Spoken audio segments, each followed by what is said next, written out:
And so now, once again, you're at Rajagriha, that is in the hills of Rajagriha, on top of Valshamess Mountain.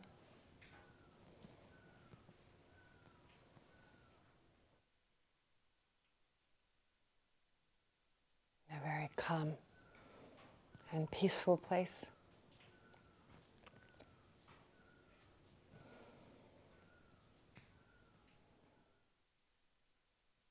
In the presence of the Buddha,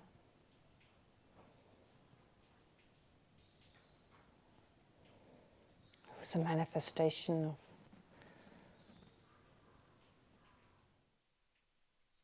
all the qualities we ourselves can attain.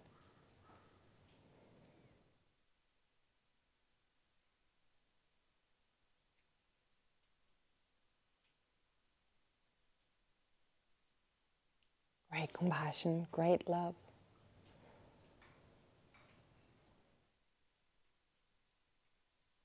And the wisdom, realizing both conventional and ultimate reality.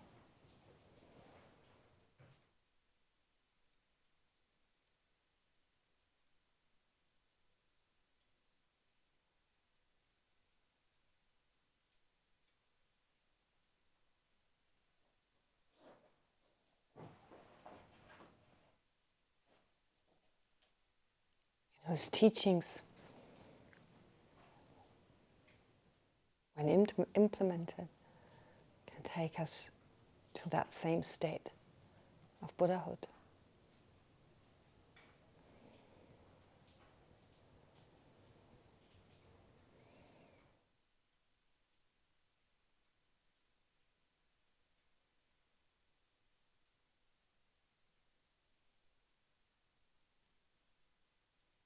And you're also in the presence of his disciples, the Sangha.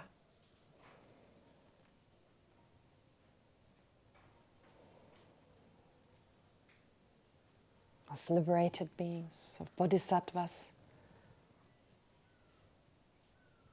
and ordinary practitioners.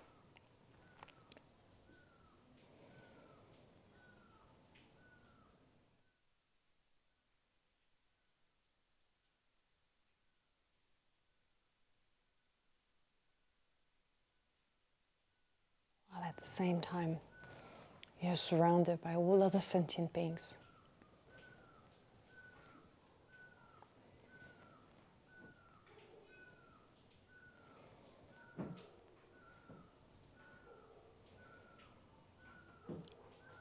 With those who you don't like,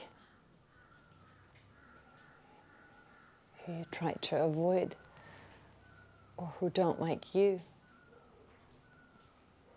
right in front of you.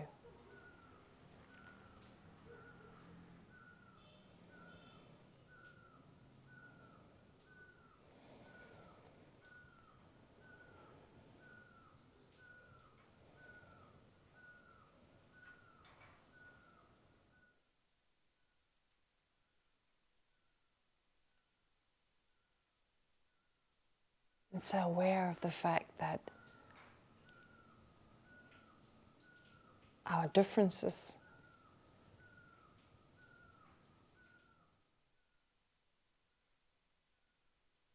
are outweighed by what we have in common with all sentient beings.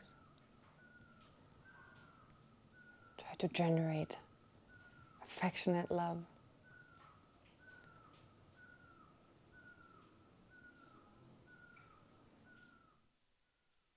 Towards all these beings. A sense of closeness and acceptance.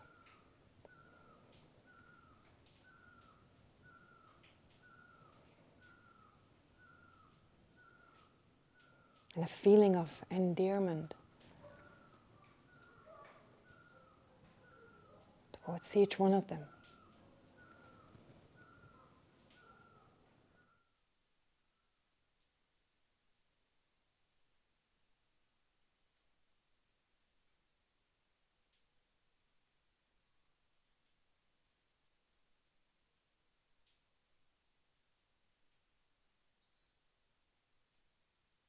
as if they were a part of you.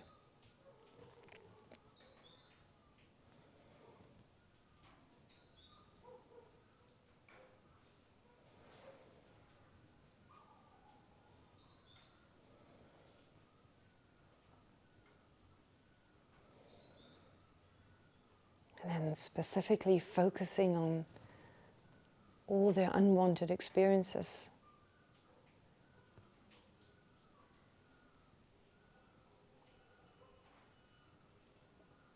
And their causes. Generate a deep sense of compassion.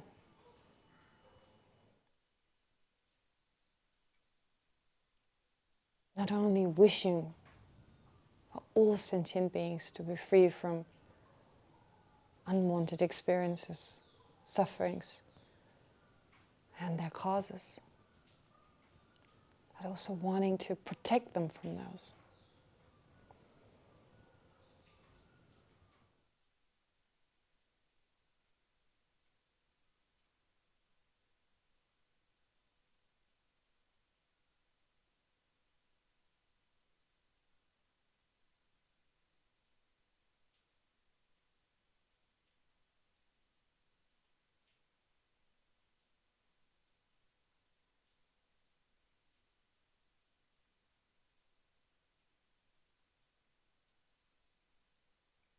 And that aspirational wanting to protect all sentient beings from suffering and its causes slowly grows stronger.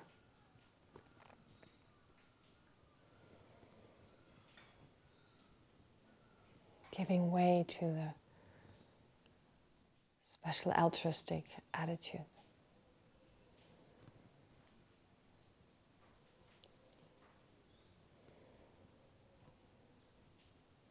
That it's determined. And no matter how long it takes,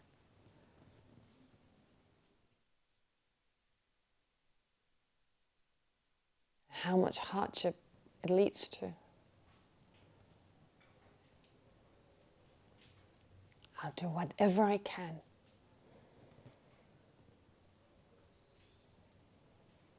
I dedicate the present and the future to helping sentient beings overcome their suffering and its causes.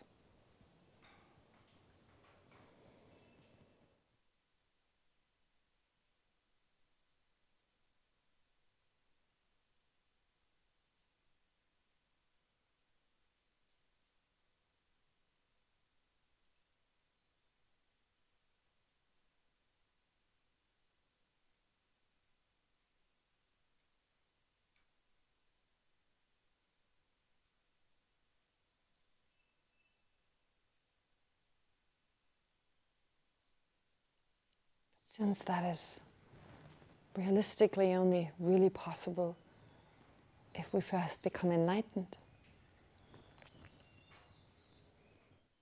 let's therefore, in order to fulfill our altruistic attitude,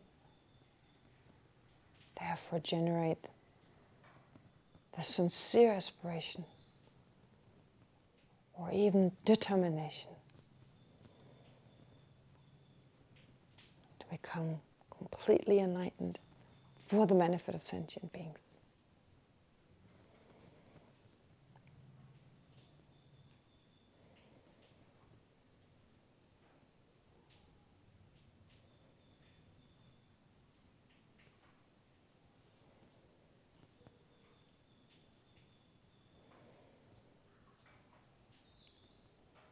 And it's also with that type of mind that we'll continue to study, contemplate, and meditate on the perfection of Wisdom Sutra, in particular the essence of the Heart Sutra.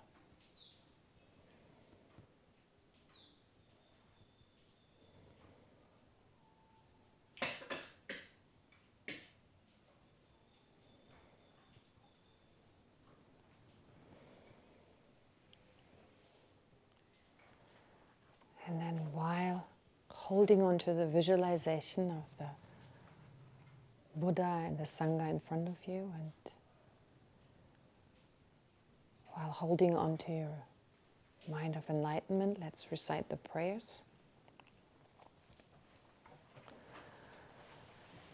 I take refuge until I'm enlightened in the Buddha, the Dharma, and the Supreme Assembly.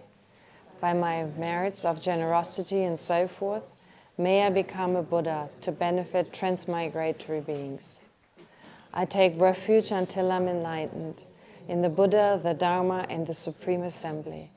By my merits of generosity and so forth, may I become a Buddha to benefit transmigratory beings.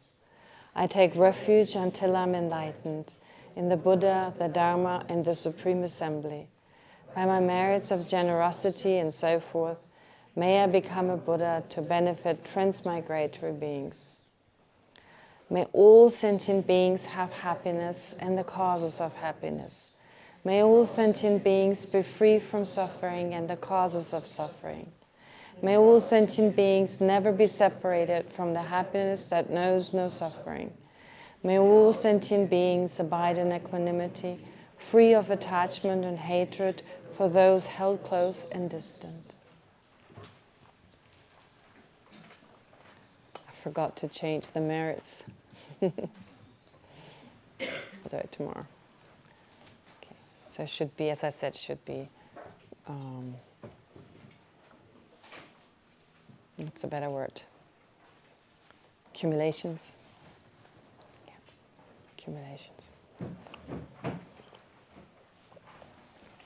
Okay. Now, we got to the part of the Heart Sutra which doesn't just set forth the explicit meaning, which is more obvious, but also what's called the implicit meaning. Now, in that context, I'd like to say something, especially in relation to a question one of you asked. We distinguish between explicit teachings and then implicit teachings, which in Tibetan, for instance, are actually called hidden teachings. They can be described as hidden teachings. But hidden doesn't mean secret. There's a difference between hidden, as in implied, not directly obvious, as opposed to the difference between those and secret teachings. They're actually secret teachings. And you asked about them the other day, remember? What's your name? Luca. Oh, yeah, that's right. You told me. Luca. So Luca asked about this before. Okay. Luca asked me, why is Tantra secret? I mean, isn't it like holding back, not making available a really precious teaching that promises to lead a practitioner to enlightenment in the fastest way? He's got a point there, of course. But it's important to put it into context. First of all, you'd be surprised how much material is available. I mean, in English, for instance. Of course, it requires translators, it requires people who studied the material, and it takes a long time to even compose a book, leave alone translating a text, which is very hard to do, especially tantric texts that are written in such a way that they're not necessarily directly obvious. I mean, that their meaning is not directly obvious. No problem. So, anyway, so therefore, there's already a lot of material. But let me ask you something. Do you agree it is good to have two types of drugs available, medicine, over the counter, and prescription drugs? Right? Prescription drugs, as in like, you need a prescription from a doctor. You can't just walk into a pharmacy and buy them, right? There are these two types of drugs. So can you agree that it's good to keep certain drugs away from children or from people who have a problem with addiction or people who just feel like, oh, I pop a pill and life gets easier, right? So I think you can compare certain tantric teachings with prescription drugs. In that Okay, first of all, when we talk about Tibetan Buddhist Tantra, it covers four classes, four categories, if you like, four classes of Tantra. Action Tantra, Performance Tantra, Yoga Tantra, and Highest Yoga Tantra. Now, in Tibetan Buddhism, mainly what are practiced are tantric practices that pertain to or that are associated with the lowest class, which is Action Tantra and Highest Yoga Tantra. Now, Action Tantra, although there is some secrecy to it, but it's pretty easy to find out about it. It's not that complicated. Okay, so it's not really Action Tantra that is kept that secret. And the other two classes of Tantra are just not practiced as much as Highest Yoga Tantra. There are some practices, but yeah, well, they're not the prevalent practices. The most important practices in Tibetan Buddhist Tantra are the Highest Yoga Tantric practices. And those can be, again, divided into what is called generation stage and completion stage. And this much I can tell you, there's no secret about that. I mean, there are plenty of books written about it. So the generation stage, in the generation stage, what you do, and this is psychology. It's basic psychology. You know, athletes, the way they are trained nowadays, they have to run a race or, you know, perform some, I don't know, special movement of the gymnasts, as an example. So in their mind, they visualize, like an athlete, for instance, a person, you know, running races. They visualize they're already number one, right? They already visualize, or they can do this complicated movement. So in their mind, they go through the whole process of maybe running the race and, of course, winning, most importantly. That is basic psychology. It's proved to be really effective for people to be successful. Tantra is just like that. Generation stage Tantra is like that. You visualize you're already Buddha. You already visualize you've done it. And that takes you there faster. But only if you fulfill three requirements. One is renunciation. You're not attached to samsara in the way we are. A sense of, I want to overcome. I can recognize the shortcomings of this existence and I want to go beyond that. Right? Secondly, bodhicitta. I want to become enlightened. I want to go beyond samsara. Yes, but I don't want to just attain nirvana. No. For the benefit of all sentient beings. I want to become enlightened. It's the second requirement. And the third requirement is the view of emptiness. And then, motivated by renunciation, motivated by bodhicitta, most important, you then meditate on emptiness, and from within emptiness, you visualize you become a Buddha. If you can't do that, you may actually have a huge problem in terms of generating incredible arrogance, because you're supposed to generate what's called divine pride. But that can only be generated, especially on the basis of bodhicitta and emptiness. Because you understand, it doesn't exist inherently. This body doesn't exist inherently. So I can arise as this Buddha figure. Okay? So it's very much based on your understanding of emptiness. And people who are not ready, they may become extremely arrogant. Because you have to generate pride. But pride can easily turn, pride as in like a self-confidence. But if it is somehow influenced by self-cherishing, it may turn into strong pride. And then we have a real problem. We have a real problem. So therefore, although the philosophy of Tantra is not kept secret at all, certain detailed visualizations and practices, they are usually just given to someone who's willing to do them and is ready to do them, right? Just not to generate even more pride, and it just gets worse. So it's like popping the wrong pill. If you know exactly how much to take it, not to take too much, not to take too little, according to your physical predisposition, it can be very, very helpful. But if you have some, I don't know, some kidney problem or whatever, and you take too many, etc., it may actually harm you greatly. So it's a bit like a prescription drug. That is only generation stage, which is really not kept as secret as the last stage. Now that is seriously dangerous if you don't know how to do it. I witnessed myself, a Western practitioner who lived in a place called the Elysium House. I talked about it yesterday. That's now no longer a place available to anyone. I mean, it's part of the Goenka Center, but in the past, there's a man living there, very sincere, very disciplined. He went to take classes every day. He received classes from his teachers. He practiced.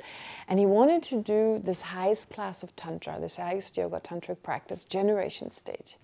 And the story goes, I don't know all the details, but what I heard was that his teacher told him to wait.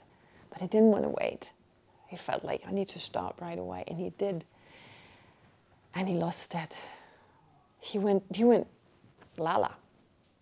I mean, I didn't really see him, but he started running around, taking off his clothes and doing all sorts of weird stuff. Because what he did was he started moving, working with the subtle energies in his body. And I mean, that is serious. If you learn about how the mind and the subtle energies are connected, it's fascinating. But you need to really know what you're doing. And in the end, I'm not sure the embassy had to come and pick him up, but someone, I believe, picked him up. And I knew him from before, and I wasn't really aware of what was going on here because I was really busy with my studies. But I met him a few years later. I was doing circumambulation at the temple, and he happened to be there. And he was still not well. He was not well.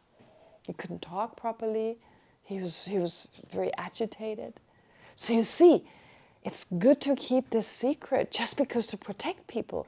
And then when you're ready, you need to work really closely with a lama who's experienced, who tells you, do this much, not more, not less, right?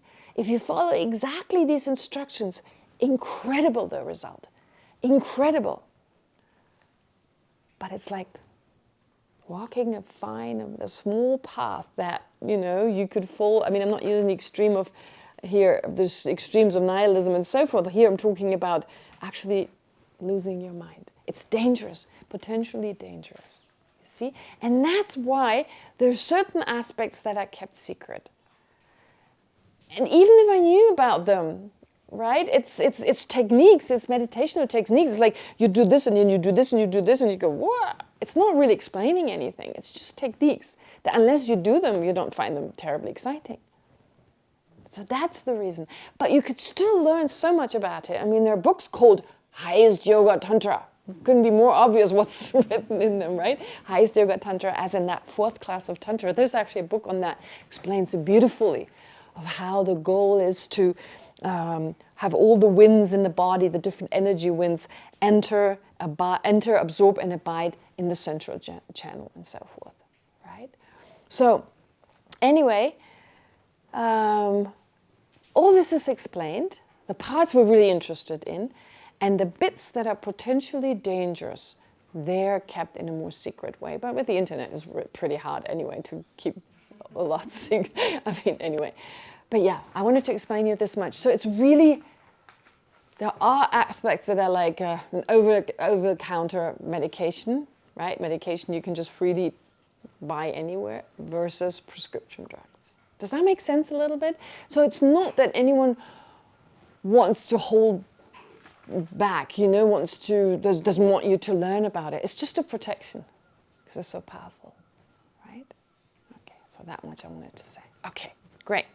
But let's go back to what we learned about yesterday, about now the implicit, not the secret aspect, but the implicit meaning of Tantra. Implicit meaning of the sutra, of this Perfection of Wisdom Sutra, that is the Heart Sutra. All right, where did we get to? The answer, Avalokiteshvara's answer,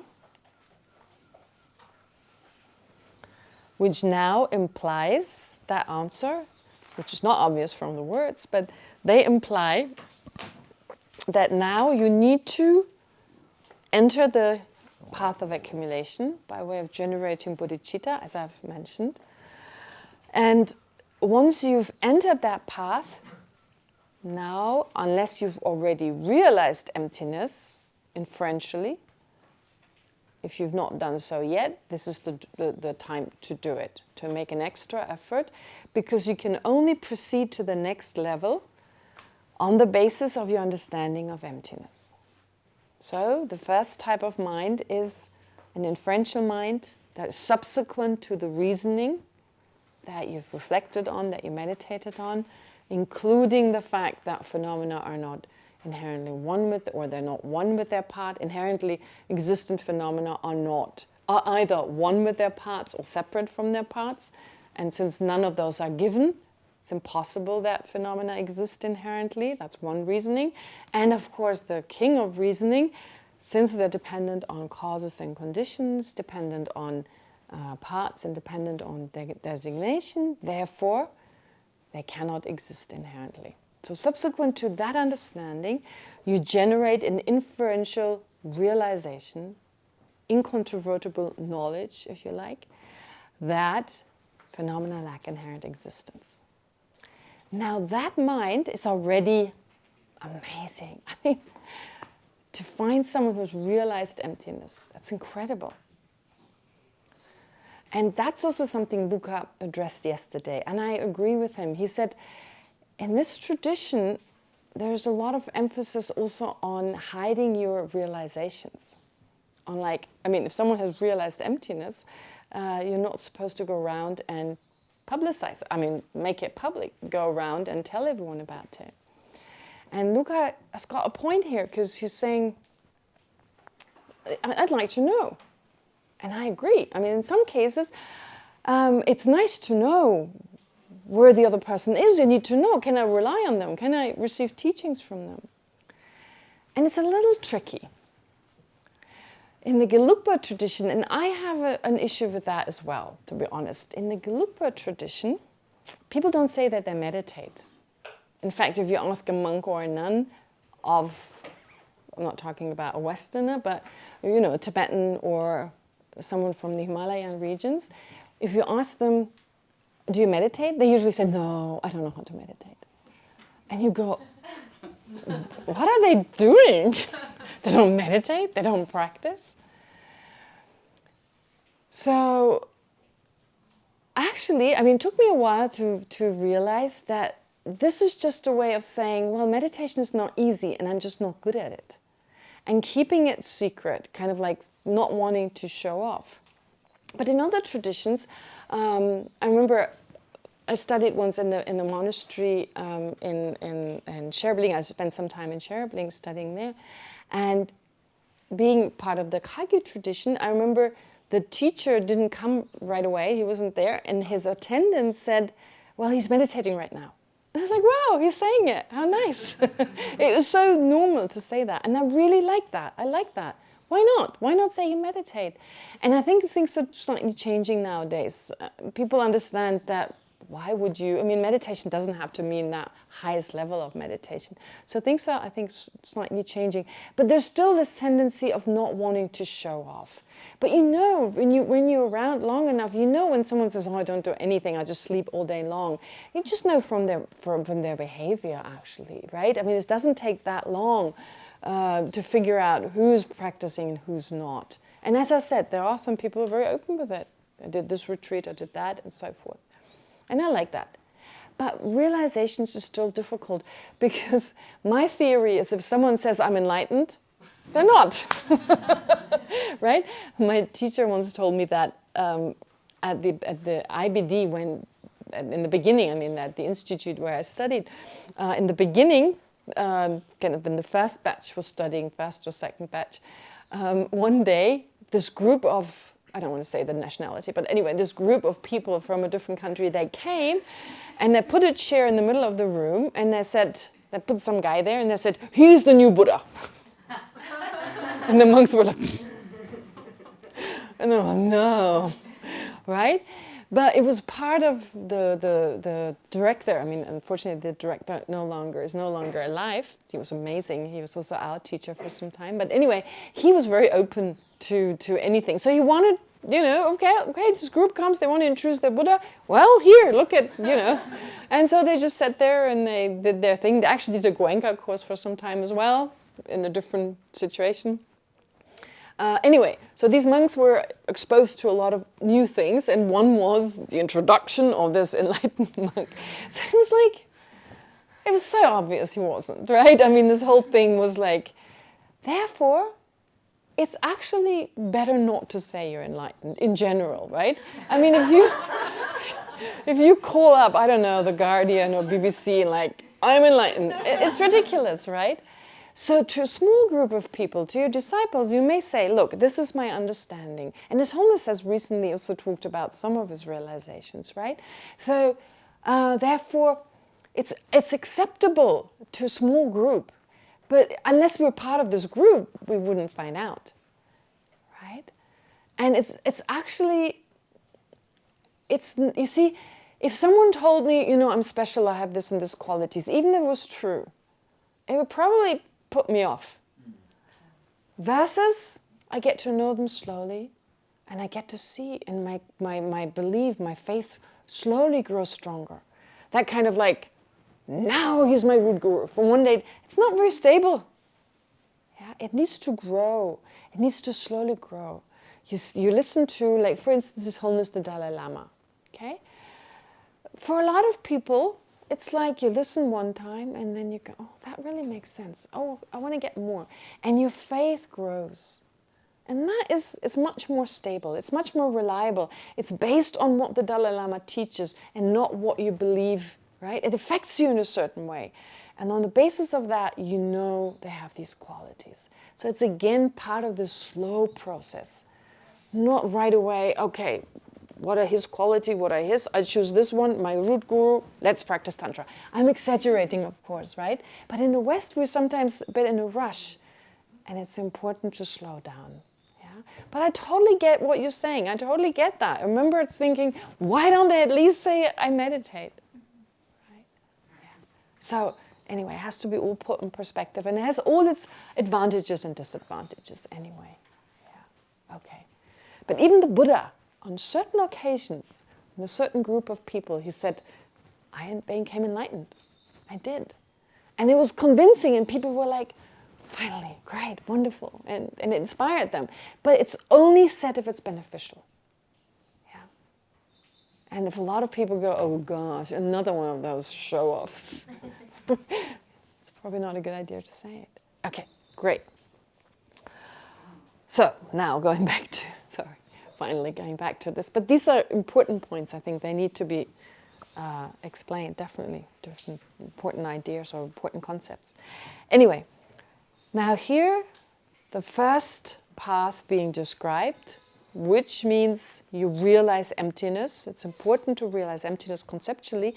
And although it makes a huge change to your mind, it doesn't mean that your afflictions are not still yet there, that you don't get angry. You still can get angry. Not while you're meditating on emptiness. No, while you meditate on emptiness, you won't get angry. But of course, you need to eat, you need to sleep, you need to do other things. So maybe in your dreams, you may experience still anger because of our tendencies, because of our predispositions. Also in certain situations, we're just used to. It's really interesting, especially when you're in a relationship, there's a certain pattern that develops. Right? She says that, he says that, she says that, he says that, and both are angry. Right? Take out the garbage. Not right now. There's an important game on. Well, you always say that.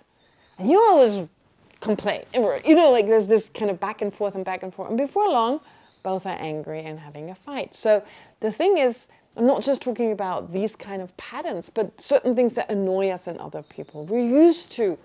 If someone talks in a certain voice, or they're loud, or someone who acts in a certain way we find annoying, there's certain triggers that trigger that kind of aversion, anger, etc. And because we're so used to it, unless we're really, really mindful, in each moment and really pay attention, have introspection, it just happens. Have you ever found yourself being angry and like going, for the last half an hour I've been angry, what just happened? Because it just, the mind arises and leads to the next. Now, of course, that is dampened, that is lessened once you realize emptiness, but tendencies, habits, they're pretty strong. Therefore, this mind is not enough yet to control, first of all, the afflictions, and of course, the main goal being to totally abandon them, to completely get rid of them. And I mentioned it yesterday for two reasons. One is that the mind is still too distracted. I mean, how focused I can be when I'm angry, and how little focused I am when I think of emptiness, right? I mean, the strength of anger is such, or attachment for that matter, when we're really attached, when we're really angry. And what else is there? Arrogance, envy, afflicted doubt, and so forth. So these afflictions, they're so powerful at this point because their causes are so powerful that we can stay with them for hours on end, right? Once you're angry, it's like, whoa. With wisdom, it's totally different. A few seconds, and I'm done. And so even when you realize emptiness conceptually, you remain with that mind for some time, but then you're distracted. And the distraction comes from attachment, right? You like to think of something pleasant, maybe pleasant sounds, pleasant sights, and so forth. So what is definitely needed is concentration. We need a deeper level of concentration, which is what you need to do next on the path of accumulation. Having realized emptiness conceptually is not enough. Now you need to train your mind in concentration. And while doing that, you won't take emptiness as the object. Because emptiness requires you to apply a mental function that's described as analysis. Now, analysis, the way we think of it, is not exactly the type of analysis that is talked about here in this context. It can be much subtler than going, oh, maybe it's this, maybe it's that. That's not necessarily required when you, for instance, focus on emptiness. But it has a degree of, of analysis, of going slightly back and forth. So the mind can initially not be focused on emptiness so much because this analytical factor distracts your mind. Which is why you leave emptiness now. For the training and concentration, you leave emptiness for some time. And instead, what you do is you focus on, for instance, the breath, breathing. It does involve a certain analysis. I mean, first of all, you watch the breath. What is the movement of the breath when you do it in the very beginning, right? Okay, so is it the nose that you focus on, the sensation at the nose, the sensation at your belly, for instance? There's a short moment of analysis, but then you settle the mind and focus single-pointedly. Or another object would be to visualize the image of a Buddha, an inspirational object. As I said at the very beginning, that triggers possibly feeling inspired or a sense of devotion, which calms the mind further, which of course that's the goal of focusing the mind, that, well, it's calm, and on top of that we can focus it single-pointedly. Therefore, it is advised to visualize the Buddha, for instance, to trigger that sense of devotion and then focus on the Buddha's appearance. But again, it requires some analysis first. Okay, so what does the Buddha look like? Get a kind of full sense of the appearance and then focus on it single-pointedly. Anyway, whichever you choose, the goal is to train your mind to keep single-pointedly focused on that object. And of course, that in itself is not enough. You need to also do this in a certain environment. Ideally, with little noise, with little disruptions.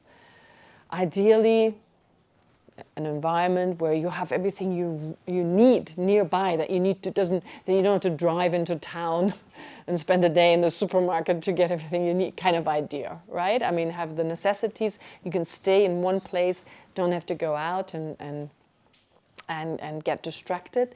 But most important, actually, is that you live according to the concept of ethical discipline, right? I mean, according to the training, I mean, you should train yourself in ethical discipline to not harm yourself and others, because that naturally calms the mind. Of course, we harm others motivated by afflictions. I'm not talking about a dentist. That's not considered to be harm, as an example, right? I mean, just causing pain in another person. No, I mean, ethical means it's the motivation. You can say very flattering things to another person. You can be very flattering, and the motivation is negative, and therefore it's a harmful action. So to refrain from any kind of harmful actions, which means actions that are motivated by negative intention, by negative motivation. Because the moment you have such a motivation and act upon it, your mind is disrupted. You can no longer be calm and peaceful.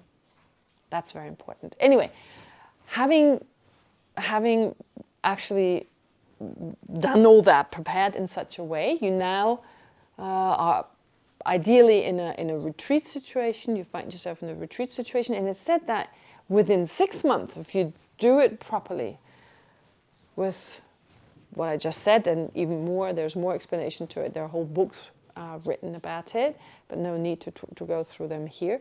So anyway, once you've got all the facilities that are needed, then within 6 months, you can generate what is in English often called calm abiding, which is a literal translation of the Tibetan word. Calm abiding. It's a level of concentration.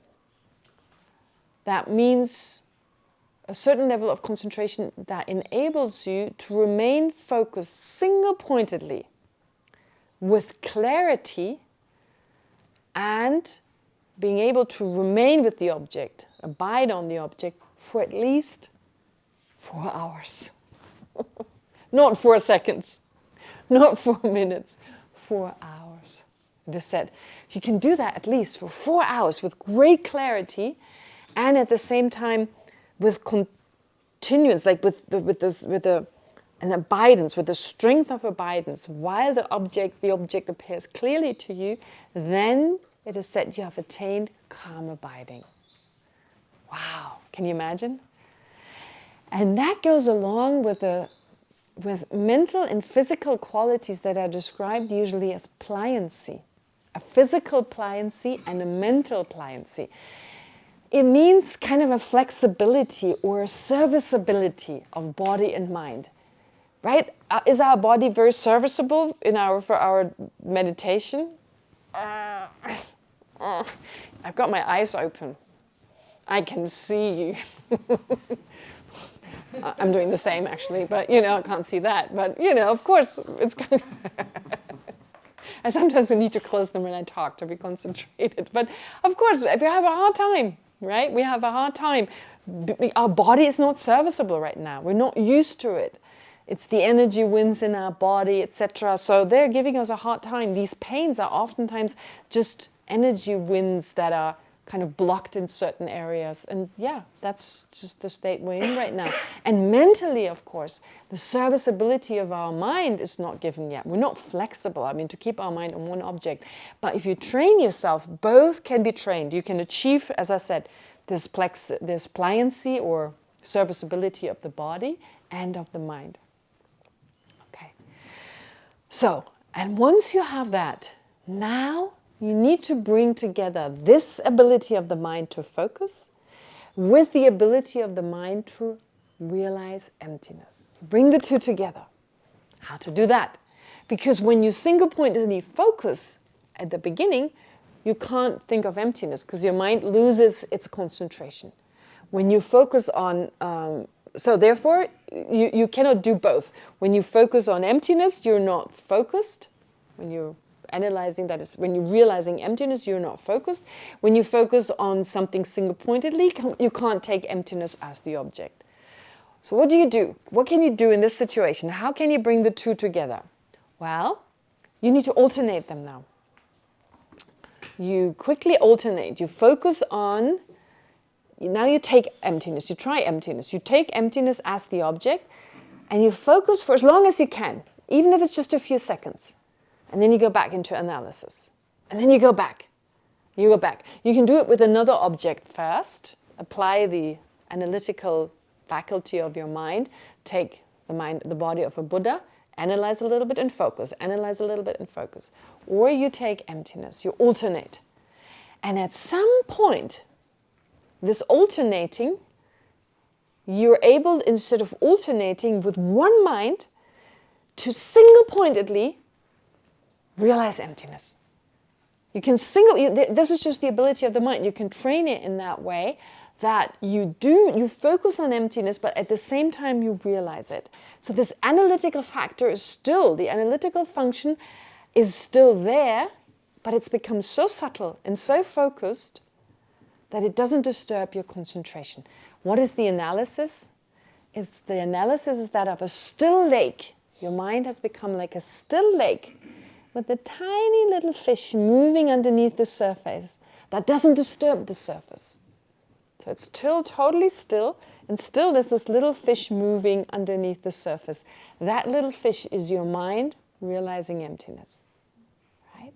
Focuses on emptiness, this analytical, and don't think of analytical, as I said earlier, as that coarse analytical faculty. No, it's very subtle. It's very, very subtle.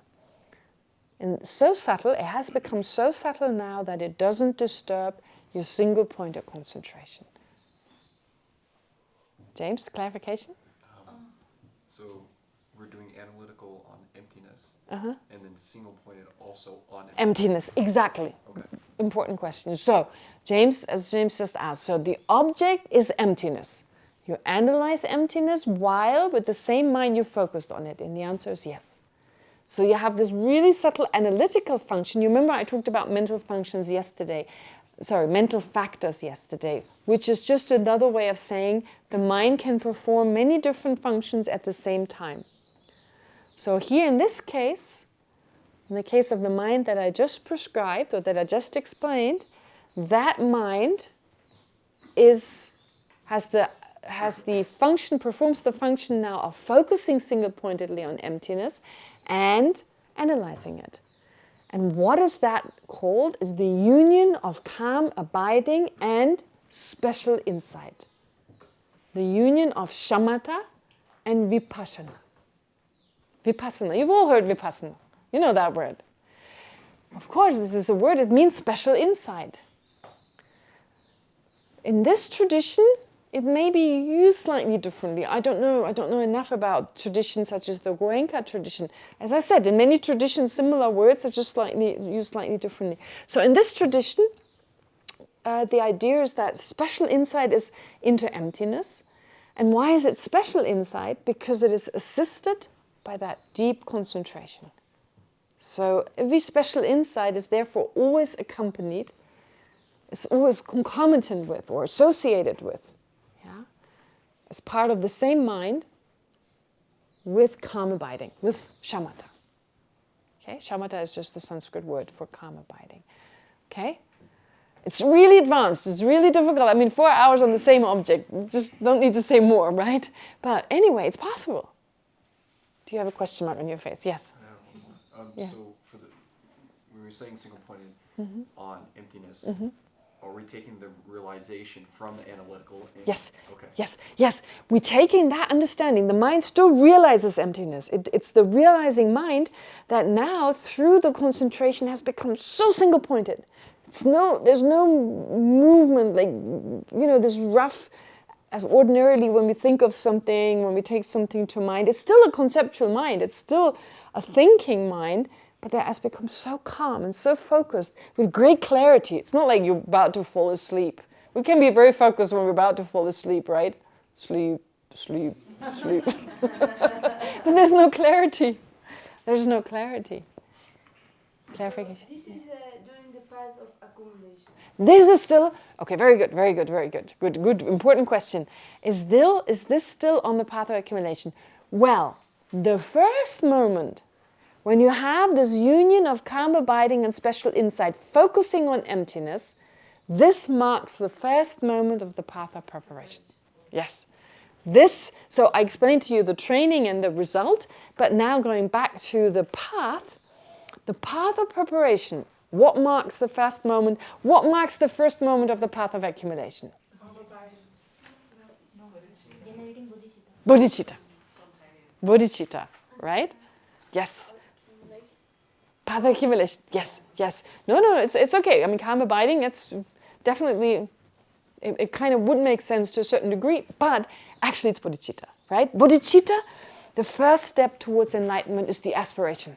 But it has to be uncontrived bodhicitta? Yes, it has to be uncontrived bodhicitta, not contrived, not artificial bodhicitta, which would be a bodhicitta that you have to make an effort to generate. It comes spontaneous. Yes. And this to generate uncontrived bodhicitta, don't we also need shamatha? No. Some would say, in some traditions, they would say you need shamatha. There's a disagreement on that. There are, in some, depending on where you study, the IBD won't need it, according to this, because those are this. You see, we use different scriptures. We use different scriptures to study philosophy, and it's encouraged to use different ones because we always got something to debate on when there are some discrepancies. But actually, the way I was trained is you don't need calm abiding. So. But where does that discrepancy come from? Maybe some need it and some need it, won't need it. We could maybe agree on that there are actually some who could only generate bodhicitta, this uncontrived bodhicitta, if they have already calm abiding. But there are others who don't need it. I would think that would make sense of these two contradictory statements in different texts. Anyway, so the point being, what marks the path of accumulation is generating bodhicitta. What marks the first moment of the path of preparation? In other words, how do you know you've now moved on to the path of preparation? When for the first time you were able to generate a mind realizing emptiness that is conjoined with, or to say it differently, that is able now to stay single-pointedly focused on emptiness. So that has both functions of concentration, deep concentration, of shamatha, and using on the basis of that, realizing also emptiness. And therefore, from the point of view of realizing emptiness, being called special insight or vipassana. Right? So it's one mind. It's one mind. It's not like, oh, you've got a little bit of shamatha here and a little bit of... No, it's one mind that has both abilities to stay single-pointedly focused and on the basis of that focus, realize emptiness. Conceptually, it's still not a direct experience. So now you're on the path of preparation. Where do you want to go next? You want to go to the path of seeing, exactly. Path of seeing, to see. The third level. So, this is where you're moving towards. On the path of accumulation, you accumulate all the causes, you accumulate all the training that you need to move on to the path of preparation and then, of course, path of seeing. So you're accumulating all that is needed to eventually move to the path of seeing. On the path of preparation, you're preparing yourself to the direct experience of emptiness on the path of seeing. So already given away. What does the path of seeing mean? That with this union of calm abiding and special insight, you use that same mind, but you directly experience emptiness. That's what you're able to do on the path of seeing. Now the challenge is to go from the path of preparation, where you conceptually, with this deep level of concentration, conceptually realize emptiness, and you're then able to transform that into the direct experience. Wow, can you imagine? Incredible. I mean, just the union of calm abiding and special insight, not talking about a direct experience, but just conceptually, what an amazing mind. And it is said, once you reach the path of preparation, once you reach that level, you start to undermine the root misperception. It doesn't mean you overcome it, but undermine, as in you weaken it, you start to weaken it. It no longer has the same strength, and it no longer gives to the same strong self-centeredness. Yeah? So the mind is so focused now. Just as we can be very focused with our afflictions, we can be even more focused now with that wisdom, with that understanding of emptiness. Okay? So that really makes a difference in our behavior. And so whether a person has really, forget about Buddhahood, but on the path of preparation, I mean, you can't miss it. If you're around them, the way they react to certain situations, especially to challenges, their calmness, their absence of me, it's incredible. I remember when I first met Dzongsa Khyentse Rinpoche. I shouldn't say first. That only time I met Dzongsa Khyentse Rinpoche. You've all heard of him, right? The movie Lama.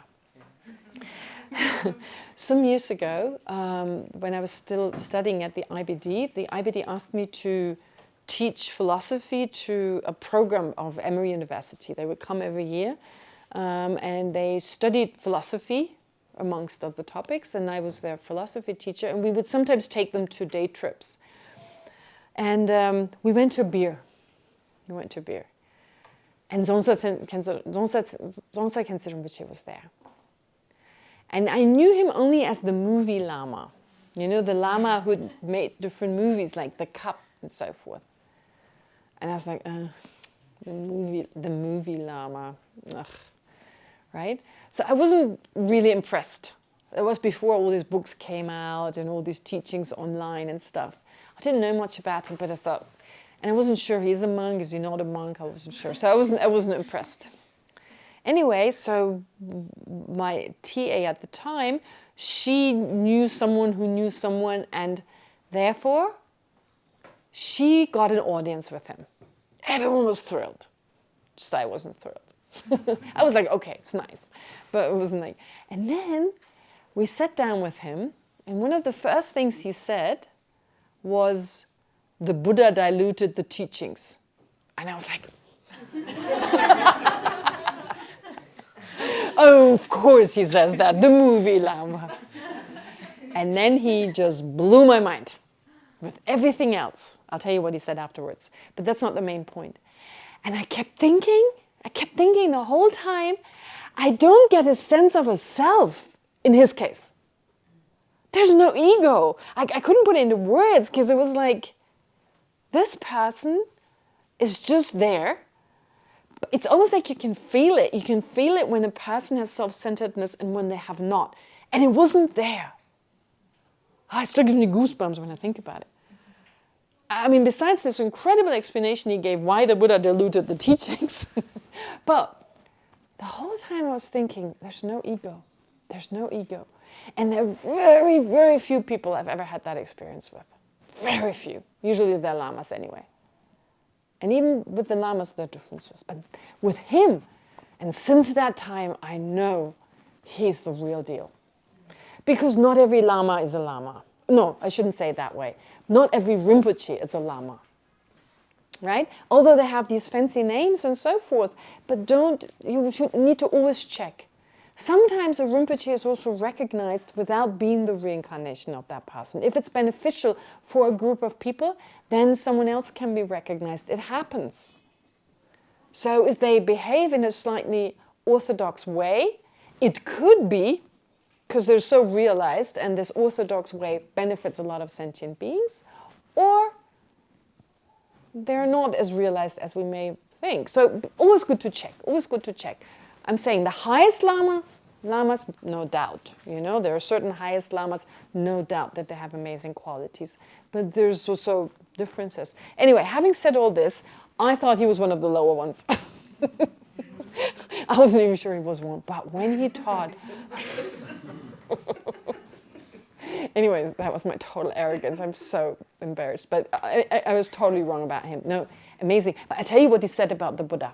The Buddha diluted the teachings. Okay? That my first reaction, of course, you remember? But then as he continued to talk, he said, what the Buddha expressed is beyond words. It's beyond words. So he could only use ordinary vocabulary to get at something we have no idea of yet, which is emptiness. I mean, ordinary beings have no idea of. So he said it's like taking a spray bottle and spraying it onto a laser beam in order to be able to see the laser beam. You can't see the laser beam, but if you spray paint it, you can actually get as close as it gets at this point, right? I mean, you can't get that close. You can't see the laser beam. But temporarily, it's like the finger pointing at the moon.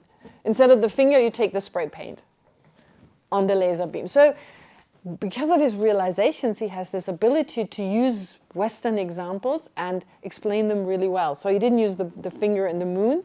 He used the spray paint. Okay, it's like a laser beam.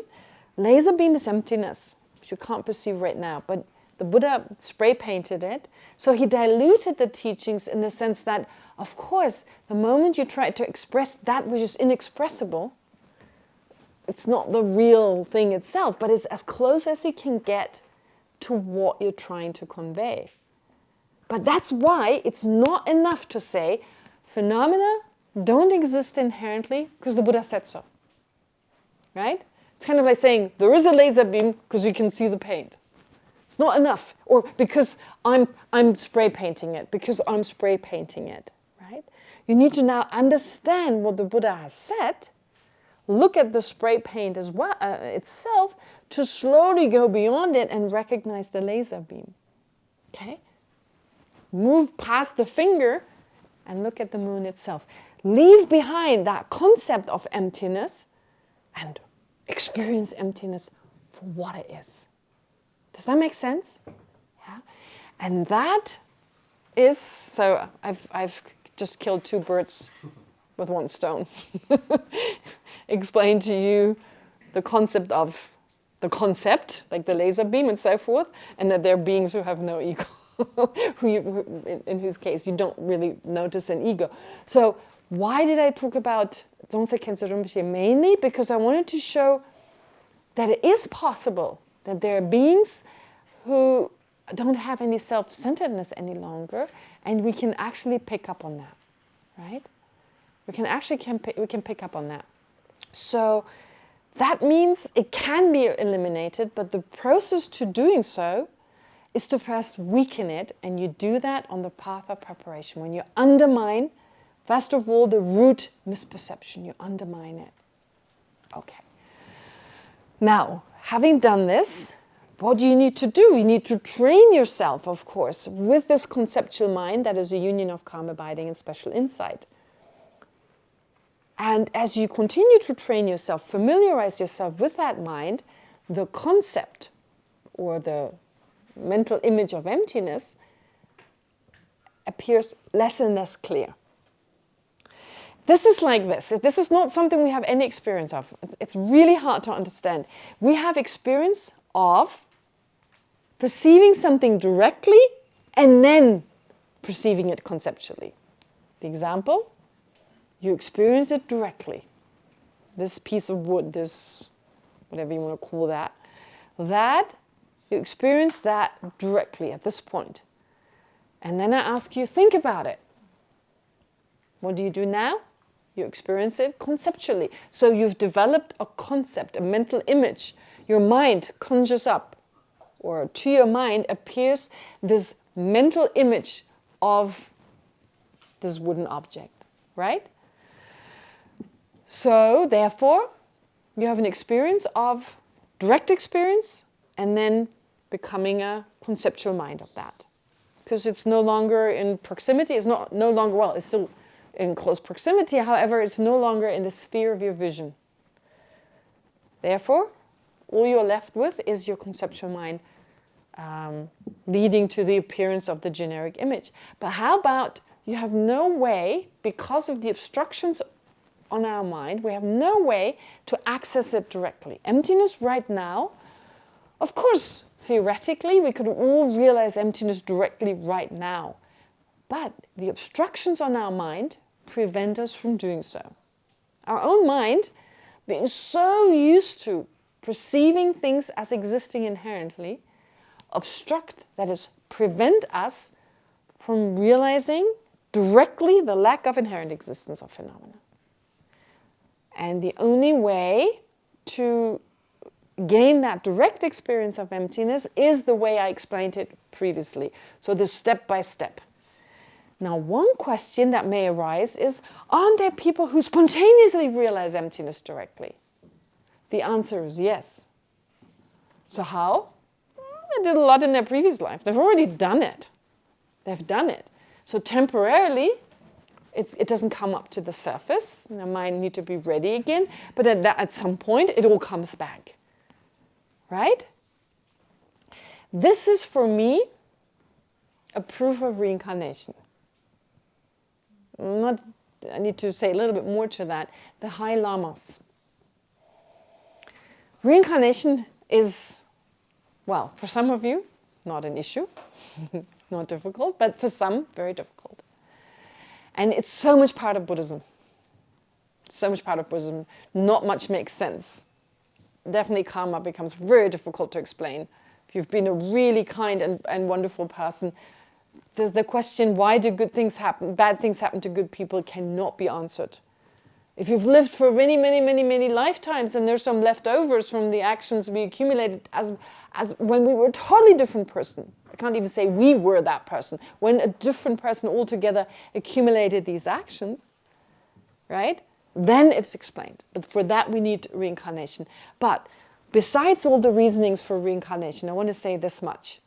Having just mentioned, sorry, I'm a little bit off topic, but I'll go back to what we were talking about previously. When you look at the lamas, like His Holiness the Dalai Lama, I always like to take him as an example. The Dalai Lama's upbringing is, from a pedagogic perspective, a disaster.